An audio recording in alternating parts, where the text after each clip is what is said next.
ആ പിന്നെ ഒരു കാര്യം കൂടെ പറയാൻ വന്നതാ.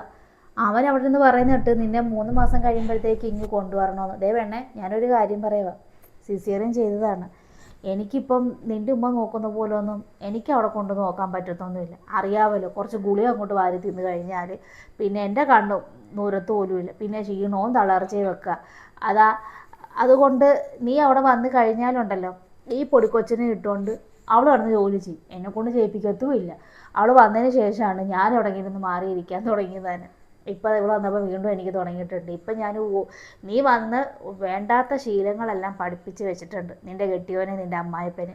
ഇപ്പം ഞാനൊരു കറി വെച്ച് കൊടുക്കുമ്പോഴത്തേക്ക് ഒരു കറിയേ ഉള്ളൂ എന്ന്, ആ ഒരു കറി ചോറുണ്ടാക്കുന്ന പാടെ എനിക്ക് തന്നെ അറിയാം. ഇപ്പം ഇവള് വന്നിട്ട് 2 കൂട്ടം കറിയും തോരനും എന്തൊക്കെയാണ് അവൾ വെച്ച് കൊടുക്കുന്നത്. അതുകൊണ്ട് ഇപ്പോൾ അവർക്കൊക്കെ ഒരു കറി പറ്റത്തില്ല. ഇപ്പം നീ അങ്ങോട്ട് വന്നു കഴിഞ്ഞാൽ ഈ കൊച്ചിനെ ഇട്ടുകൊണ്ട് നീ ഈ അടുക്കള കയറാനല്ലേ. അതുകൊണ്ട് ഇപ്പോൾ നീ വരണ്ട.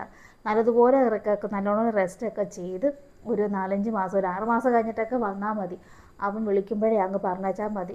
ചിലപ്പോൾ ഇന്ന് വരും അവന്. ഞാനും അത് പറഞ്ഞ് പറ്റത്തില്ല എന്നൊക്കെ. അതുകൊണ്ട് അവിടെ വന്ന് ചെയ്ത് അവൾക്ക് ജോലി ചെയ്യാനും പിടിക്കാനും കൊണ്ട് ഇപ്പം കിട്ടുന്ന റെസ്റ്റേ ഉള്ളൂ മോളെ. അതുകൊണ്ടാണ് ഞാൻ ഈ പറയുന്നത്. നീ ഒരു 6 മാസമൊക്കെ ആയിട്ട് കുഞ്ഞൊരു വിധമാകും.